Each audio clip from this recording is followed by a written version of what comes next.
Peace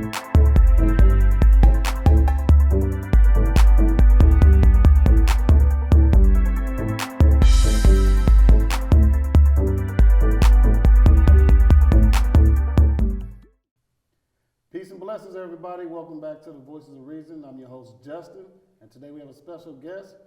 He goes by the name of Melvin, and he is running for the school district number 2. Hey, how you doing today? I'm fine, sir. Yourself? I appreciate being here. No worries, no worries. I appreciate you coming. Yes, sir. You want to tell the people a little bit more about yourself? Well, Melvin Muhammad is my name. I've lived in Omaha most of my life. Graduated from Central High, went to the Air Force, left the Air Force, went into Colorado, stayed in Colorado for a while. I have family in Colorado.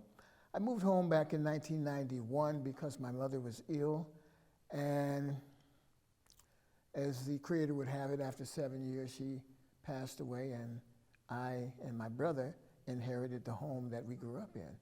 So I'm a father, I'm a husband of 28 years. I have 3 sons, 26, 24, and 21.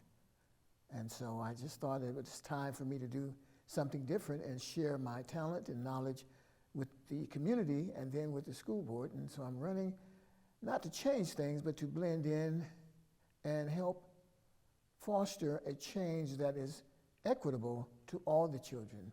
One of the things that we have to understand is know thyself. If the child that we expect to learn in a school environment that does not see themselves in the curriculum that's being taught, it's very easy and very common for them not to pay attention or not to be interested. So we have to look at the things that are happening and try to make a change that helps all the children understand what education really is. Education is the key that will take us into the 21st century. I would just like to be a part of helping do that. It's a good thing, and we're all blessed to have that. Yes, sir. So, we are all parents of some sort, kids that are our kids, kids that are not ours, and there are certain ways on how you deal with children that, of not of your loins. Yes, sir. So, what kind of impact would you make running for the school board? So that you know and so that the audience will know, as a board member, we are charged with financing. Yes. Okay? I agree. Financing. And the other aspect of being a board member, your responsibility would be to understand policies and procedures. So understanding that and being given that information by the superintendent of schools, I met with her last week. What a wonderful interview I had with her. And so we discussed a lot of things. I'm not looking to change drastically, but there has to be change in the public school system that helps each child, regardless of their station in life and whether or not they're black, white, Latino, Asian. Children deserve to be taught truth. And the only way that we can get truth into the school is that we have to be willing to tell it in the manner that a child will understand it. There's going to be some resistance to it, but in the long run, it's like my grandmother used to say, take the medicine, boy. Yeah. You'll feel better in the morning. Yeah. Truth is medicine, okay? And if we don't tell the truth to our children, then they will resent that which we're trying to do for them. So it's a matter of healing, not only just the physical, but the mental state. Yes. So when it comes to, I want to say this. I want to say there has to be change in a school program. That's me personally, even when I went. A lot of things that were used in the school system, I am not using today as the pathway into my life. Yes, sir. Maybe the reading, the writing, and the corrected spelling of grammar. But, as I evolved as a human being, I also understand that there's a different kind of grammatical language. I understand. So when it comes to showing and trying to impact the community, what are like some of the fundamental, the basics that you would want to change? In every dynamic situation in life, understanding is the key. For example, words matter. If you understand what I'm saying is this, if you have a child reading a paragraph and you get to one word that the child doesn't understand and they skip over it, the teacher may tell them what the word is, okay? And you go on and on and on. But at the end of the day, if you don't understand one word in the sentence, you don't understand the sentence. And if you don't understand the sentence, you don't understand the paragraph. Words matter. And I say that because when I was in school, and we took turns reading. I'd always count where I was going to be in the material, and I'd read, so that I wouldn't make a mistake and have the children laughing. Okay? That's so debilitating to have your peers laughing at you because you misspoke a word or you didn't know the word. So words matter, and we as adults have to understand the language in which we talk to our children. We have to talk in the manner that they understand. We have to teach as we talk, parent, teacher, whomever, because the words matter to you, and if you're a child and you don't understand it, you don't know whether or not they're trying to uplift you or trying to put you down. That's true. So we must be careful and mindful of what we say, how we say it, when we say it, and what our reason for saying it is. And then the child feels more comfortable when they understand why you use that word. And do you understand what I'm saying, Johnny? If Johnny doesn't understand, then you explain what that word means. Parents have to take a proactive approach in teaching children. You cannot just leave that to the teachers, but you have to explain to the teachers. If the child doesn't see him or herself in the subject matter, they're not going to pay attention to it. That's true. So, as you bring in the parents, which they do play an ultimate role on how kids learn in schools, not even just in schools, public areas, within the privacy of family and friends.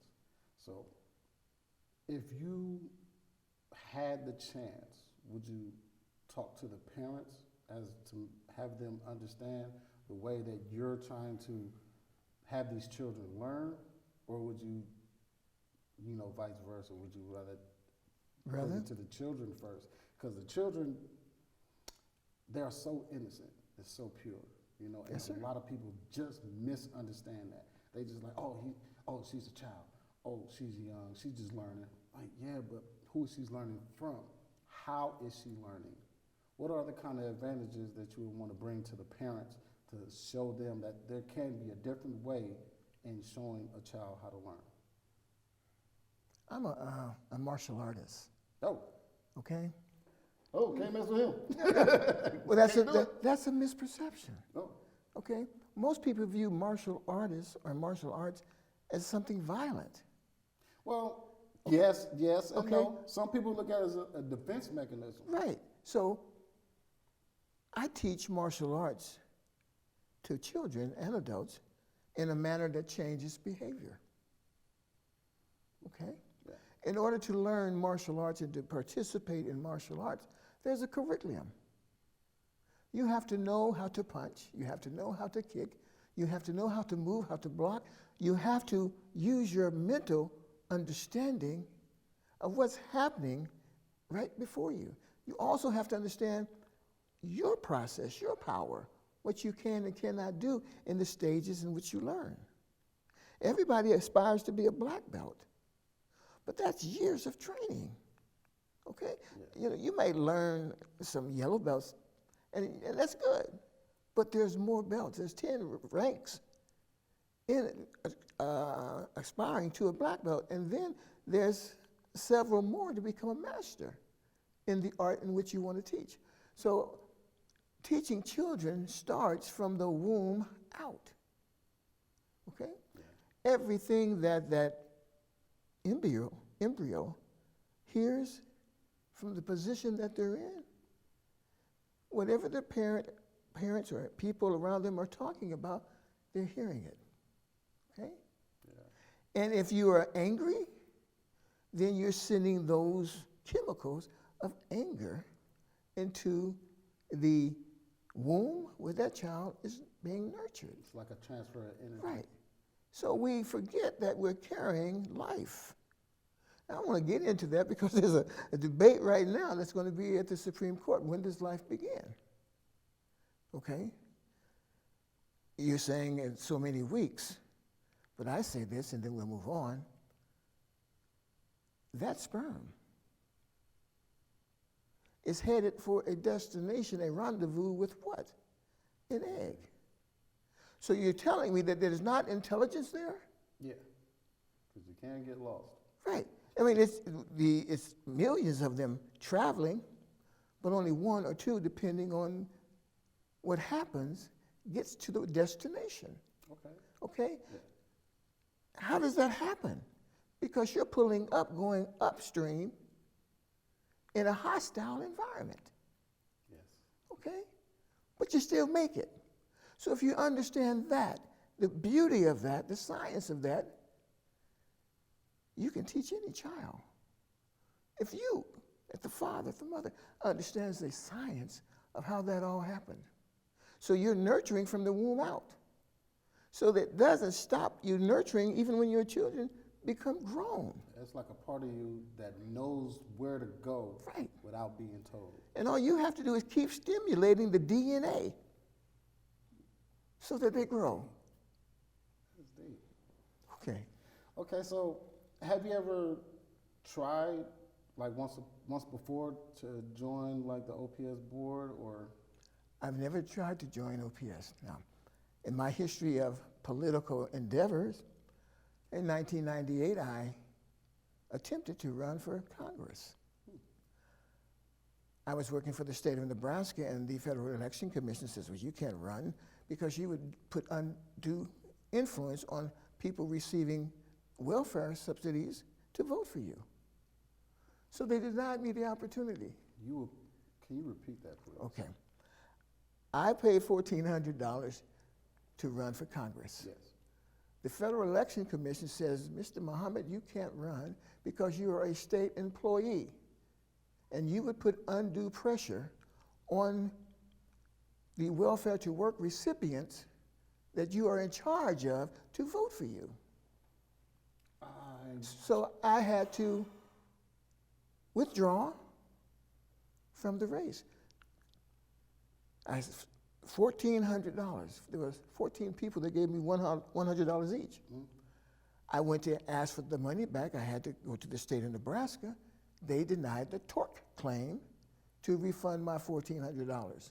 But I still, one by one, gave that $100 back to those 14 people. Okay. Years later, I ran for City Council, District 1, because my wife and I were living in that district. The person that held the seat was Councilman Loman Lowe. I remember that. Wonderful person. We chopped it up, but he won. Okay, that's no problem. Then I ran against Frank Brown when I moved back into my mother's home, and Frank won, but I'll leave that at that because I'm not here to say anything negative about anyone because that's not my job, that's not my position, no. And that's not something that I do in life is attack. I mean, what happens, happens. You move on, and you try to build your life and keep going. Yes. Okay, so if I was to regurgitate all the negative things that I could find, it's easy for all of us to find negative things within ourselves and others. But why would you spend your time regurgitating negative things when there's so much other things that you can work on that's positive? Exactly. So I'm not going to live in the past because that's grief, okay? And when you look forward to tomorrow, if you get there, that's fine. But if you don't get to tomorrow, then all the anxiety that you spent today worrying about tomorrow, and tomorrow never comes, then you accomplish nothing today. Exactly. So to answer your question, yes, I ran for several offices in the political arena. It taught me a lot. Why I would choose the Omaha public school system? One thing, there's no salary involved to a board member in the Omaha public schools. So if you're going to run for the Omaha public schools, one priority the children. The second priority is the parent of the children. Then you worry about how we finance it. Where there's a will, there's a way. Okay? We put too much emphasis on how we're going to pay. We have money that we spend frivolously. Very frivolous. Okay? So we have to understand the Omaha Public Schools needs help. Okay? We could repair the child, we could bring the child up to the 21st century, but we cannot place the child back in a dysfunctional home environment. When I say dysfunctional, I'm saying that the parents have to upgrade their education to deal with the children growing up in a technological world. Yes. Okay? It's very technological. Okay? Yeah. So everybody has to learn. Learning is a continuum. Prophet Muhammad, peace and blessings be upon him, the person who brought Islam into the light said when a person goes in search of knowledge, they never return. Because knowledge is universal. In this universe, 76 quintillion miles. Okay? So we all have something to learn, but we must take time to learn it and re-stimulate the DNA. Exactly. So, what would be my next question? What would be the process, after being elected for the city, the school board? What would be the process after it's won? Well, as I said, win or lose, I win. Because I choose to have a discussion with the other candidates. It's not so much about me. As I said earlier, the focus has to be the children, then the parents, then the money. So what I'm trying to do is change the narrative of how we do education. We worry so much about the money, and as you see, we have money to do whatever it is we want to do.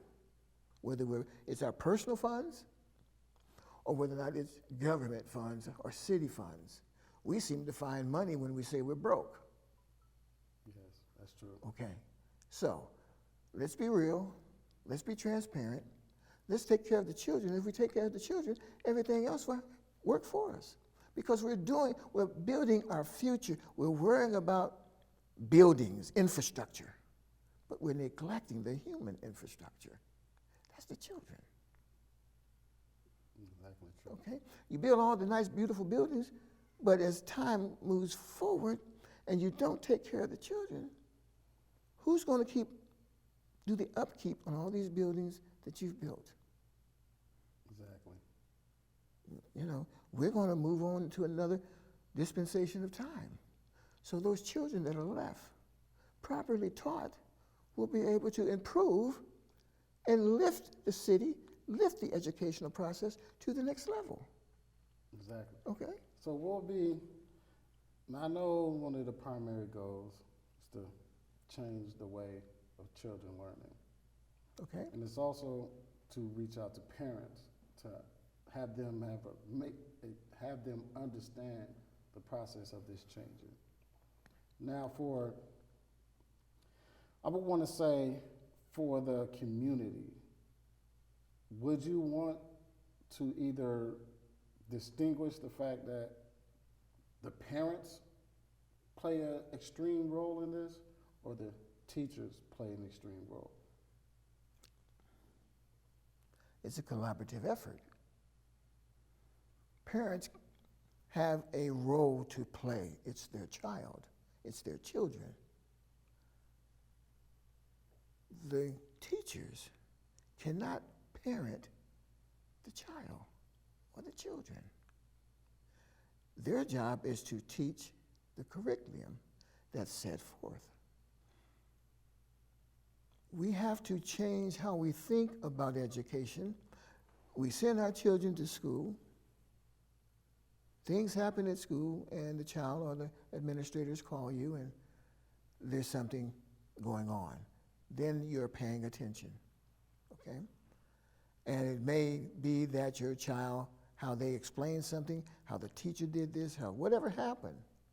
That's all emotion. Actual facts will tell you that, yeah, there is some wrong that took place. The proper handling of people is a curriculum that needs to be placed in the Omaha Public Schools. Okay? How you treat people based upon your understanding of what you're doing, in turn, the people will treat you in the same manner. If you disrespect me, chances are I'm going to disrespect you. I don't do that because I understand your disrespect means you have a lack of knowledge. The colorful language that you use means you need to improve your language skills. Yes. Okay? There's a way to get a point or cross to any individual, but you don't have to use nasty language. That's the low level. Yeah, it is. Okay? You want to raise the level of your conversation, and the only way to do that is to raise the level of your education. Yes. Okay? I believe that. So, it's a partnership. Child, mother, father, or both, school, teacher, administrators, okay? All of us play a part. I'm not going to allow any party in that chain to abandon their responsibility. Okay. That's over with. Okay. So, let's say, do we have like the actual administration? Do you think the administration plays a role on how teachers react with children? Not necessarily. Okay? The administrators are people, are human beings too. Okay? They're good administrators. I've worked with a lot of great administrators. I've worked with a lot of teachers. I'm not putting teachers down. I would never do that. What I'm trying to say is that we have to, if we want better education, if we want children to be much better in the environment, then we have to find ways to facilitate a conversation, and that's a community effort. It's difficult to send your child to school, have something happen, and you feel that you're not getting all the information. As a board member, I'll be perfectly clear. I can't talk about or try to influence community issues with children. My primary position, my primary job is to take care of this money and deal with policy. So when you have some disparity in how things are working or going, then you have to look at the policy. We have to look at policy and see, is this the best policy to handle situations? If not, then we have to change policy that encompasses the problem. Problem number one, 500 feet from the school. You can't misbehave. That's school property barriers. So if you got a bullying a child, but it's at 600 feet, nothing the school can do. Children are very knowledgeable of what they can do and what they can't do. What they can do in school, what they can do on the school grounds, but once they leave that boundary, they do what they want to do. Yeah, but it becomes the parents' Then responsibility. Right. Okay? So let's look at extending that barrier. Okay? Now, that's a child walking home. There's bullying going on in the bus. Okay? That's a learning process. Children learn from who? Parents and other children. And they also learn from the electronic device. Yeah. Okay? So let's face it. Our children are being taught by social media. Most. Yes, most children. Forgive me, parents, forgive me, children. Some children, most children are on social media and every chance they get. So they're learning something, but it's not constructively being utilized. Social media, to me, as I taught my children, is a means of educating. If you got so many people on your page and you're inspiring hate, that's what you're teaching. Okay. So basically, the first thing is the change of policies. When there's problems, we must look at policy. Mm-hmm. And to correct the problem, you have to rewrite a policy that takes care of that. Children learn from the adults. Because the policy is the foundation. The policy is the foundation, okay? So the first thing that I did after meeting with the superintendent, mm-hmm. I went home, brought up that page, and looked at every single policy. I printed all those policies out. Then I went to my computer and I put it in PDF so that I have a PDF file of the policies that currently exist in OPS. Some things that need to change. Not necessarily needs to be changed, but if you as a parent ask me something about what happened and what's going to happen, I look at the policy. The policy states this. Exactly. Okay? Now, if we violate the policy, then that's on us. If children violate the school policy, that means they have not been properly taught, nor the parent. But that information is readily available. It's on the internet. It's on the OPS.org homepage. It's like public information. Right. People have to understand that. You have to access it so that you're aware. Yeah, you have to understand that. It's public information. There should be no reason Right. that you don't know it. So can you tell the people how to get in contact with you? Yes. You have my card? Ooh, yeah. Yes, okay. Because I left books and information over there. Thank you, sir. You can reach me at email is 4 OPS@melvinmuhammad.com. Phone number 402-577-0638. All right, and I really appreciate you. It's an honor to have you on the show. It's a pleasure, sir. Thank you very much. No worries. And once again, that wraps it up for today. I'm your host, Justin, and I'd like to tell you guys peace and blessings, man. You have a good day. Peace.